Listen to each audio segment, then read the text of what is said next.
The rain fell in a steady rhythm outside the courthouse window, tapping like a distant drumbeat, cold, relentless, a perfect match for the mood in the room. Colt sat at the polished steel table, still dressed in his old service uniform, faded, worn, but still carrying the weight of 100 forgotten battles. His face was calm, too calm for someone being told he was about to lose everything. Across from him sat the lawyer, polished shoes, perfect teeth, the kind of man who had never dirtied his hands with anything more than paper cuts and courtroom arguments. He held out a sleek datapad and said, with a smirk that barely concealed his contempt, "Sign it, soldier. Be done with it." Colt didn't move. The lawyer's voice grew sharper, more impatient.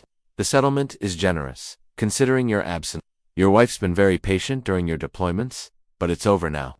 Sign and walk away." Absence. That word echoed in Colt's mind like a sniper's shot. Absence. He had been gone. Yes, but not by choice, not for leisure, not like the politicians who vanished into luxury retreats while people like him bled in silence. Colt had been deployed to the outer edges of the human frontier, to the dead zones where stars collapsed and unspeakable things tried to crawl through, places the public would never hear about, missions that didn't make headlines or parades, just whispers in black files and scars that never fully healed. Still, he said nothing. "Look," the lawyer continued, adjusting his cuffs, "we both know what this is. She wants peace. You're a soldier, she's not. You missed birthdays, anniversaries, holidays, hell, you missed entire years. Now she wants to move on." Colt's eyes lifted slowly. He met the man's gaze not with anger, but with the silence of someone who had seen civilizations burn and walked through the ashes alone. "Do you know who I am?" he asked quietly. The lawyer blinked, smirked.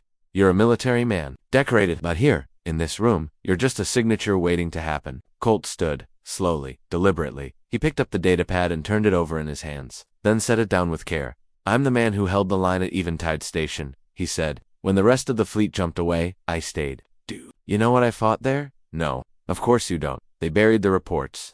He took a step forward. "I watched friends lose their minds under psionic pressure. I shot my own commander when the parasite got into his nervous system. I triggered the blast that stopped the breach, and I did it knowing I wouldn't make it home. But I did, barely." The lawyer's smile faltered. "I've walked through alien hellscapes, where time runs backward and light itself turns against you. I've killed things that shouldn't exist, things that still visit me in my dreams, if I sleep long enough, which I try not to."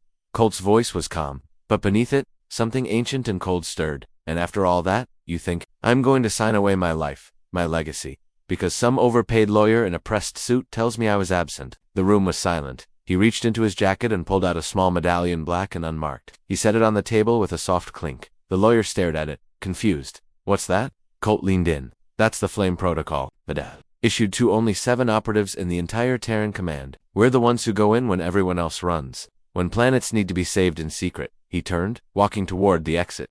"Tell her she can have the house. She earned that much.